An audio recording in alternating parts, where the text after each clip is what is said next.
हो गया, शुरू करें आज। चलिए, आज की क्लास बहुत महत्वपूर्ण पॉइंट है हमारा। पहला पॉइंट है, that one is our satellite.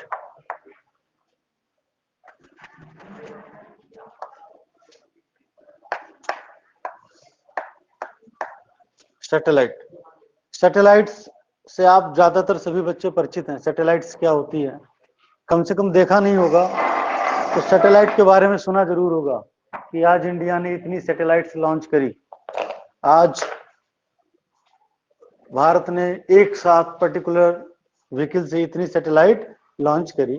तो आज हमें बेसिक सीखना है कि ये सैटेलाइट्स क्या होती हैं, और जो प्रोजेक्ट्स आपका बनाया गया है, जैसे कि मैंने आपको कहा था एक वर्किंग मॉडल आपके लिए बनाया गया है, और वो वर्किंग मॉडल सैटेलाइट्स पर बेस है। किस पर बेस है?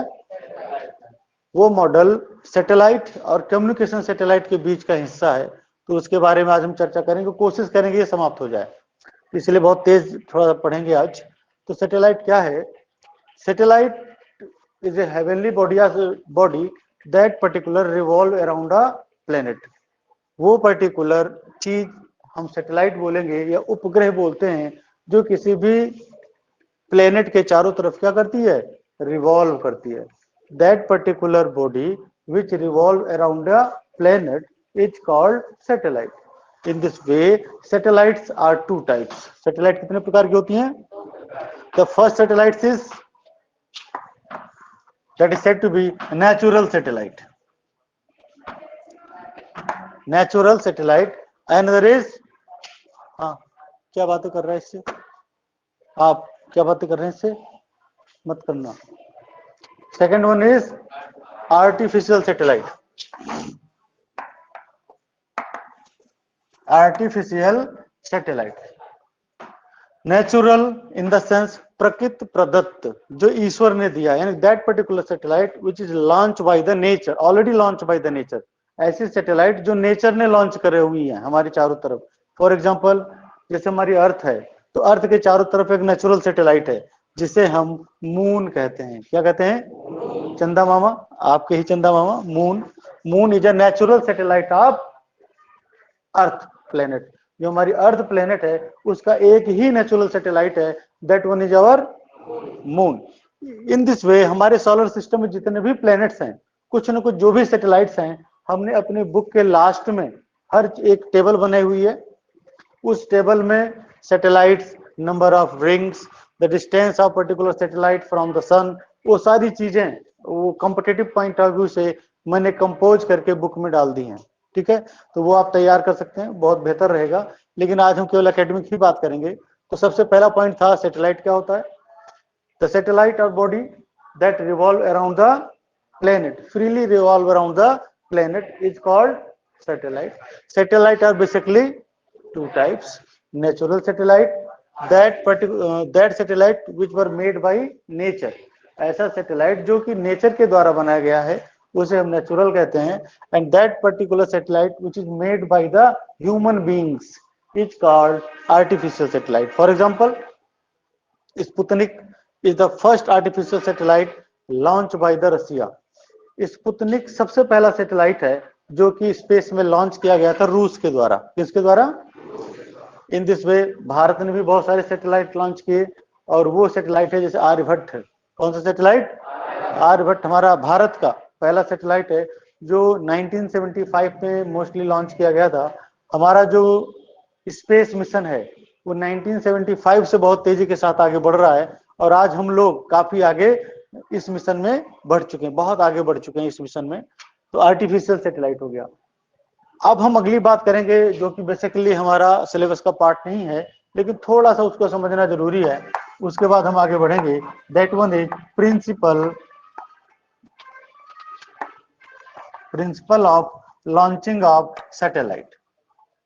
Principle of launching of satellite, किसी भी सैटेलाइट को लॉन्च करने का सिद्धांत क्या होता है, तो थोड़ा सा उसके बारे में हम सीख लेते हैं, हमें आसानी हो जाएगी आगे की चीजें पढ़ने में। तो आइए जरा सीखते हैं।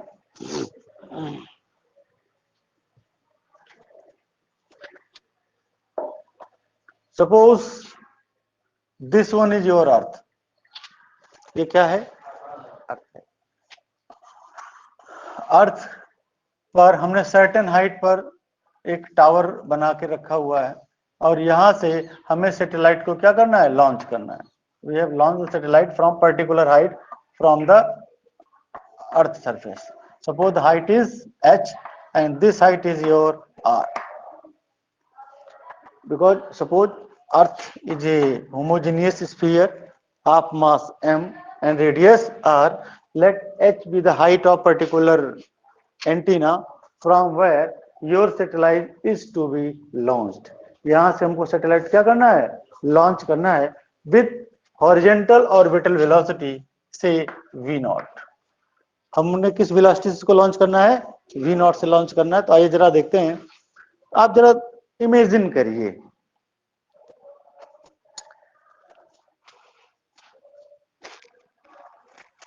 जैसे कि एक छोटा सा एग्जांपल ले लेते हैं.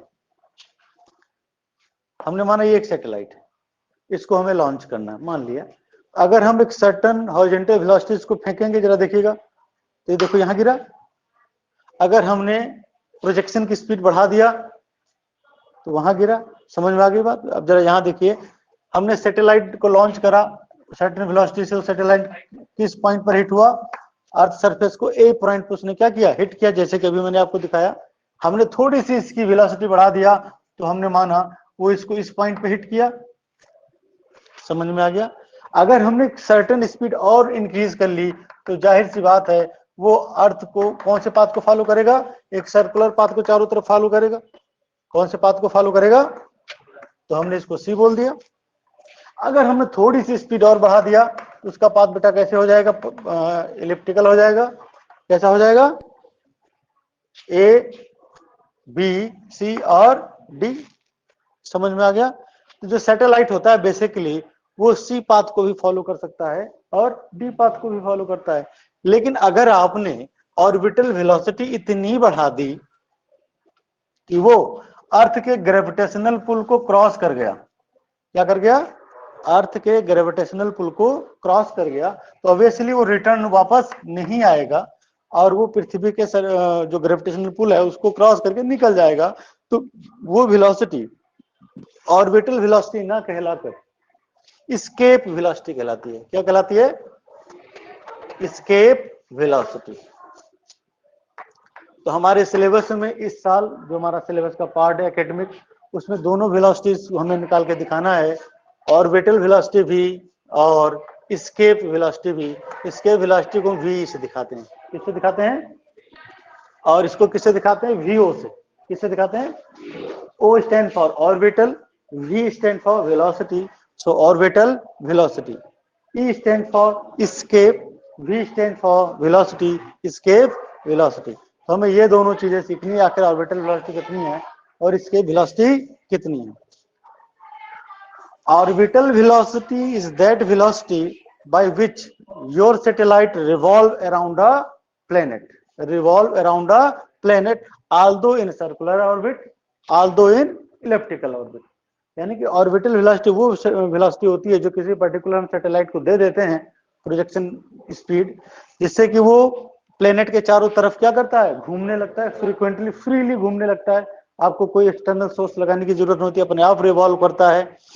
और वो ऑर्बिट जो है किसी भी पर्टिकुलर प्लेनेट के अराउंड सर्कुलर भी हो सकती है या इलिप्टिकल भी हो सकती है. ठीक है. अगर आप वेलोसिटी बढ़ा देते हैं, यानी कि अब मैं बात करूंगा इसके वेलोसिटी की, that particular velocity given by you by which the object cross the gravitational pull of the earth and never returns to its earth surface is called escape velocity. यानी कि वो अधिकतम वो मिनिमम वेलोसिटी जिससे आप किसी object को project करें और वो अर्थ के ग्रेविटेशनल पुल को क्या कर जाए, क्रॉस कर जाए और पुनः वापस लौट कर ना आए, तो वो स्पीड एस्केप स्पीड या एस्केप वेलोसिटी कहलाती है. ऑर्बिटल वेलोसिटी वो वेलोसिटी है जिससे पर्टिकुलर प्लेनेट के अराउंड पर्टिकुलर सैटेलाइट क्या करता रहता है, रिवॉल्व करता रहता है. समझ में आ गया. जैसे हमने माना ये हमने सैटेलाइट था, ये हमने आपके सामने एक सैटेलाइट छोटा सा बना देता हूं. ये देखिए, this one is our solar system, solar panel. This one is your antenna हो गया, यहाँ पे एंटीना आपके लगाए जाते हैं, ये आपका सोलर पैनल है।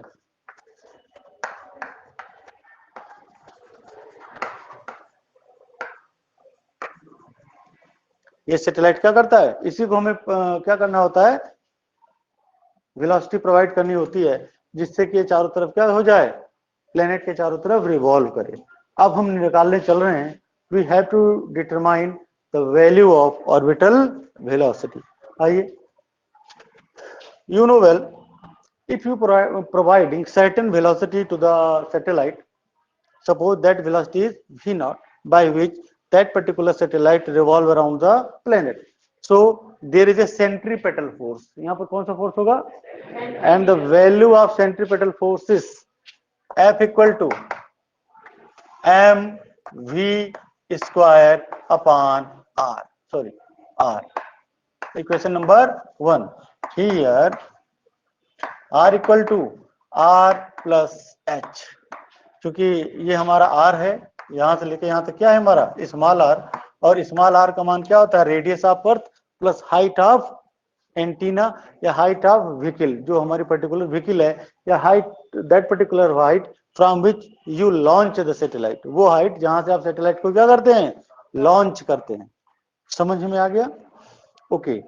And there is a also there is a force, gravitational force F equal to G m upon r square, से इक्वेशन नंबर 2। यहाँ पर दो फोर्सेस लगेंगे, जब सैटेलाइट रिवॉल्व करेगा एक फोर्स अंदर की तरफ होगा जिसे आप क्या बोलेंगे, सेंट्रीपेटल फोर्स, और एक फोर्स क्या होगा, ग्रेविटेशनल फोर्स। तो मैंने दोनों फोर्सेस को लिख दिया। आप देख रहे हैं दोनों फोर्सेस क्या है, इक्वल इन मैग्नीट्यूड है एंड अपोजिट इन डायरेक्शन है। So from equation 1 and 2, from equation 1 and 2 you can write mv o square upon r, that is equal to gmm upon r square। अरे बोलो भाई, m r, and you got v o equal to root of gm upon r। आपको क्या मिल गया, gm upon r। कुछ दिन पहले मैंने आपको एक डेरिवेशन कराया था, relation between capital G and small G. वहां पे मैंने आपको पढ़ाया था सिंस, क्या था, बोले g equal to gm upon r square, याद आया? तो यहां पर आप क्या लिख सकते हैं, this indicate that gm equal to gr square, gm equal to, तो आप यहां लिख सकते हैं vo equal to root of gr square upon r plus h। This is your first formula of orbital velocity. यहां पर मैंने r की वैल्यू को डाल दिया है, r plus h, radius of earth and height of earth नहीं होता भाई, हाइट ऑफ टावर, या that particular height from which you launch the satellite, वो पर्टिकुलर हाइट जिस हाइट से आप सैटेलाइट को क्या करते हैं, लॉन्च करते हैं। आई होप समझ में आ गया होगा। इन this way, if you want to find out the value of orbital velocity of satellite launched from the surface of the earth, you can put all the values। भाई जरा देखिए, यहां पर r का मान नोन है, r का मान नोन है। if you launch the satellite just at the surface of the earth, आप पृथ्वी की सतह पर लाई करते हैं और वहां से सैटेलाइट को लॉन्च करते हैं, h क्या हो जाएगा, शून्य हो जाएगा, और सीधा सा फॉर्मूला क्या हो जाएगा, gr स्क्वायर अपॉन r। तो सीधा v का मान क्या आएगा, रूट ऑफ जी आर। अरे समझ में आ रहा है? If you want to launch the satellite at the surface of the earth in this way, h equal to 0, root of gr square upon r, this r cancel out by this r, and you get vo equal to root of gr, vo equal to root of, this is the orbital velocity at the surface of earth। At the surface की बात कर रहा हूं, at the surface VO equal to root of GR, the value of G is 9.8 and the value of R is 6.4 into 10 raised power 6. Put the value and calculate it. इसको value put करिए और calculate करिए तो आपको एक reading मिल जाएगी। वही reading है कि अगर उस स्पीड से, ठीक है, दैट इज 5.92 होता है, अगर उस स्पीड से आप किसी भी ऑब्जेक्ट को क्या करते हैं, थ्रो करते हैं, तो वो ऑब्जेक्ट अर्थ के चारों तरफ क्या करने लगेगी, चक्कर। और ये स्पीड ऑर्बिटल वेलोसिटी किस पर डिपेंड करती है, हाइट पर। किस पर डिपेंड करती है, जैसे जैसे जैसे जैसे हाइट बढ़ती जाएगी orbital speed, you can see, जैसे जैसे हाइट बढ़ती जाएगी ऑर्बिटल वेलोसिटी कम होती जाएगी। समझ में आ गया? This is about your orbital velocity. Now we are talking about escape velocity. अब हम किसकी बात करेंगे?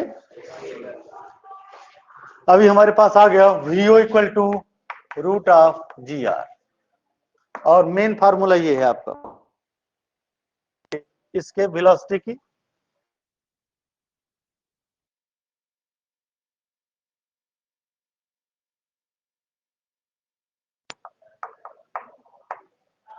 escape velocity of satellite से represented by VE, escape velocity of satellite।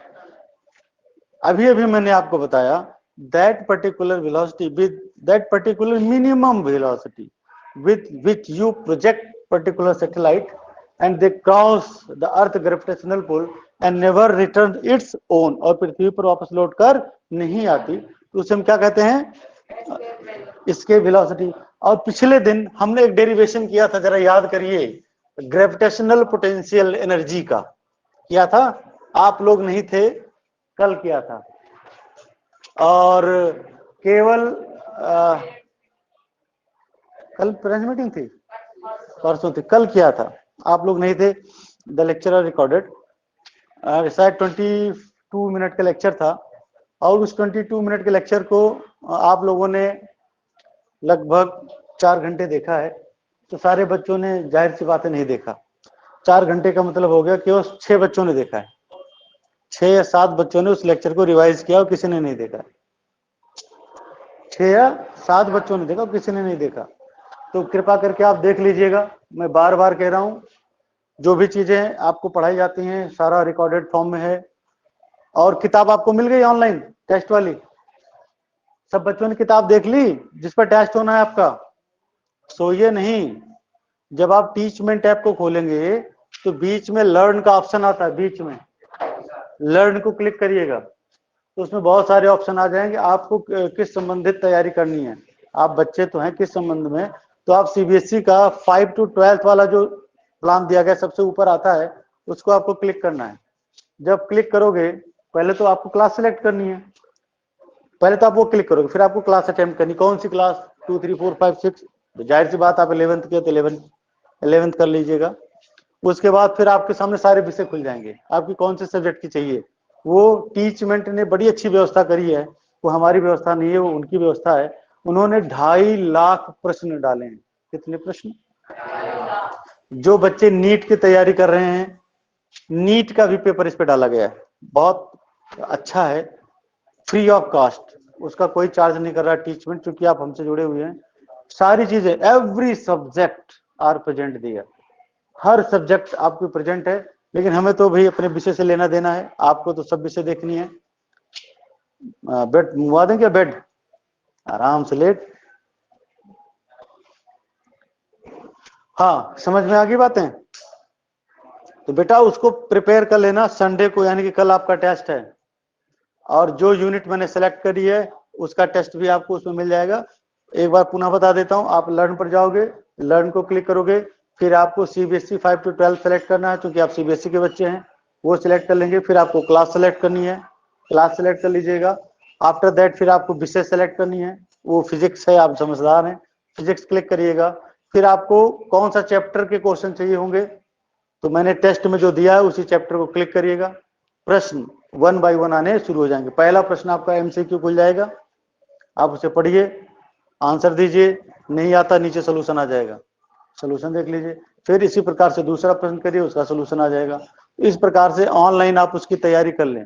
खास करके वो बच्चे जो कॉम्पिटेटिव करना चाह रहे हैं तो पहले आप एकेडमिक वाला पॉइंट चूज कर लें।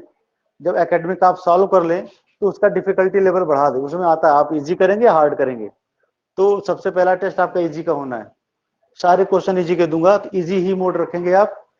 जब आप सारे इजी कर लेते हैं तो आप क्लिक करके इजी को हार्ड कर दीजिएगा, इजी की हटा के उसको क्या कर देंगे हार्ड, तो हार्ड क्वेश्चन आने शुरू हो जाएंगे। समझ में आ गया? इतनी सुविधाएं दी हुई हैं आपको। अगर आप लापरवाही करते हैं तो आप समझदार हैं, आपकी अपनी गलती है, और आप ये भी जानते हैं कि ये गलतियां क्षमा तुल्य नहीं है, इनका क्षमा नहीं मिलेगा आपको। ठीक है, पेपर करना है और यही पेपर आपके वो यही से शेड्यूल किया हुआ है। ये क्या है भैया? You are trying to sign इन।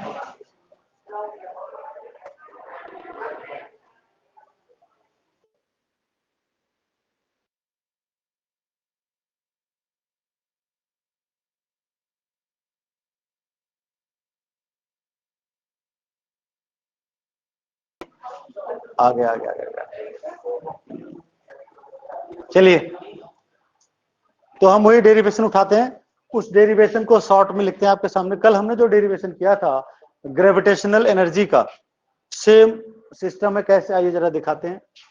जैसे कल हमने लिया था ये अर्थ,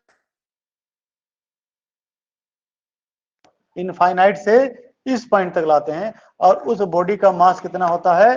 m। कितना होता है? तो वो वर्क डन ही हमारी क्या कहलाती है? Gravitational potential energy. The amount of work done to bringing a body of mass m from infinity to that point is called gravitational potential energy. कल मैंने आपको कराया था। आज इसका ठीक उल्टा है बेटा। आज क्या है? the minimum velocity which required by you to escape the body from the surface of earth to infinite। मतलब कल हमने जो भी किया था चीज वही है सारी, अंतर इतना है आज डायरेक्शन उल्टी है। डायरेक्शन क्या है? कल हमने इंटीग्रेट किया था इन्फिनिटी टू आर, आप देखेंगे डेरिवेशन, कल मैंने क्या इंटीग्रेट किया था? Infinity to R. आज इंटीग्रेशन करना वही सेम का इंटीग्रेशन करना है R to infinity, R to. तो भाई चाहे इन्फिनिटी टू आर आप इंटीग्रेट करें या आर टू इन्फिनिटी इंटीग्रेट करें, मामला वही आना है, मामला वही आना है। इधर से इधर को इंटीग्रेट करेंगे पॉजिटिव आएगा, इधर से इधर को इंटीग्रेट करेंगे नेगेटिव आएगा। इसीलिए कल जीपी जो निकाली थी वो नेगेटिव आई थी। क्या आई थी? तो आज उसी का उल्टा कर लेते, डेरिवेशन वही है, आप करेंगे स्वयं। The amount of work done is क्या था? GM upon R. क्या आया था? जो यू का मान आया था वो आया था -GM अपान आर, लेकिन आज चूंकि उल्टा है तो मामला क्या हो जाएगा? पॉजिटिव। और चूंकि कल स्मॉल आर हमने लिया था, आज कौन सा आर है? रेडियस ऑफ अर्थ है, तो GM by R, GM by. और आप भली भांति जानते हैं कि GM इक्वल टू क्या होता है? GR square, GR square upon R, यानी कि फाइनली यू गॉट GR, यानी कि जो टोटल एनर्जी होगी वो क्या होगी? और कैनेटिक एनर्जी क्या होगी? You know the kinetic energy value of U K half of mve square. Kinetic energy का फॉर्मूला कितना होता है भाई? इसी से तो आप ऑब्जेक्ट को थ्रो करोगे, और ये आज अब ये ऑब्जेक्ट ना होकर क्या है हमारा? ये सैटेलाइट है। क्या है ये? तो ठीक है, हम लोग अगर इसकी तुलना करते हैं तो आपने देखा, अच्छा हाँ, GMM अपान आर था बेटे, ये सॉरी ये ऐसे आएगा, जो फॉर्मूला आया था वो क्या था? U equal to -GMM upon R. तो वो हो गया हमारा GRM, ये हमारा ये आ गया, दोनों सारे क्या हैं? इक्वल हैं, तो हमारा क्या हो गया? Half of MVE square equal to GRM। M से M cancel out, so V square equal to root of 2GR, so V equal to root of root of 2GR के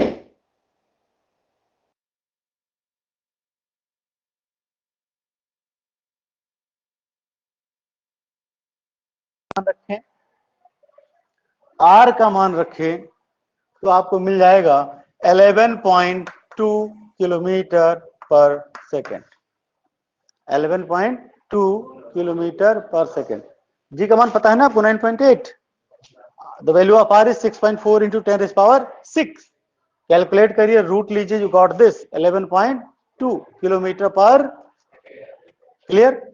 इट मीन्स यदि आप किसी ऑब्जेक्ट को, orbital velocity अभी मैंने आपको बताया आएगी 3.4 kilometre per second. 3.4 kilometre per second ये orbital velocity. This is the value of V and this is the value of VE. ये किसकी वैल्यू है? वी की वैल्यू है। अर्थात यदि आप किसी ऑब्जेक्ट को 11.2 किलोमीटर पर सेकेंड की स्पीड से क्या करते हैं, प्रोजेक्ट करते हैं, तो वो अर्थ के ग्रेविटेशनल पुल को क्रॉस कर जाएगा और वापस लौटकर नहीं आएगा। समझ में आ गया? क्लियर? तो ये दो डेरिवेशन खास करके इन सारी पॉइंट्स को आपको करना है। और हमारे सिलेबस का जो अगला पॉइंट है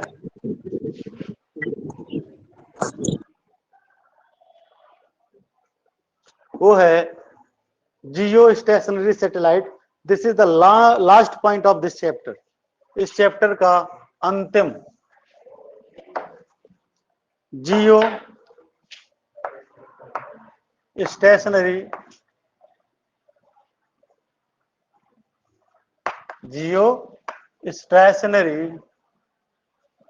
सैटेलाइट।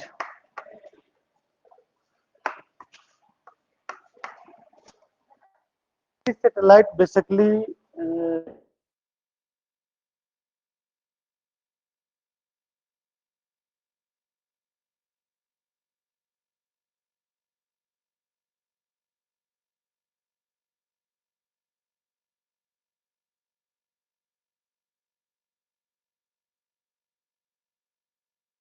ये होता है साउथ, ये होता है ईस्ट, और ये होता है ईस्ट एंड वेस्ट।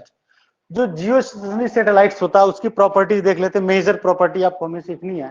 पहली प्रॉपर्टी कि जो पहले तो ये सीखते जियो स्टेशनरी होता क्या है। जियो प्लस स्टेशनरी। जियो का मतलब क्या हो जाता है? अर्थ। जियो का मतलब क्या है? अर्थ, पृथ्वी। स्टेशनरी का मतलब होता है स्टेट ऑफ रेस्ट, अर्थात ऐसा सैटेलाइट जो पृथ्वी की तुलना में, अर्थ की तुलना में क्या हो? रेस्ट पोजीशन पर हो। जबकि पृथ्वी तो रेस्ट हो नहीं सकती, that revolve around own axis. ठीक है? वेस्ट टू ईस्ट, पश्चिम पश्चिम से पूर्व की ओर। पश्चिम से हमेशा पृथ्वी की जो रोटेशन है वो है पश्चिम से। पश्चिम यहाँ किधर है? वेस्ट किधर है? ये वेस्ट है, ये ईस्ट है। तो वेस्ट टू ऐसे ऐसे अर्थ रिवॉल्व करती, ये फिक्स है। West to east, not east to east. East to west नहीं, वेस्ट टू, मुंह में क्या रखा हुआ है? West to east. समझ में आ गया? तो आइए जरा आगे चलते हैं बेटे।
वेस्ट और ईस्ट, तो इस डायरेक्शन में ऐसे वेस्ट टू ईस्ट लेना है, ऐसे वाला नहीं लेना है, ऐसे वाला ले जाएंगे तो पोलर हो जाएगा।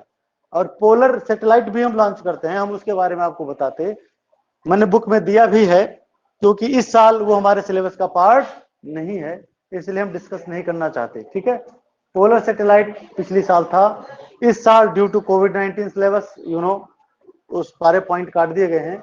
इस प्रकार से बेटे ध्यान दीजिएगा, your this chapter, not chapter, the unit number 6 has been completely finished. There are certain question numerical problem, वो आपको करनी है, वो मैंने बुक में दे दिया है, आप प्रॉपर करिएगा। कोई डाउट है तो आप डाउट पूछ सकते हैं। समझ में आ गया? क्लियर हो गया? और आज का लेक्चर मैं यहीं पे स्टॉप कर देता हूं, क्योंकि रिकॉर्डिंग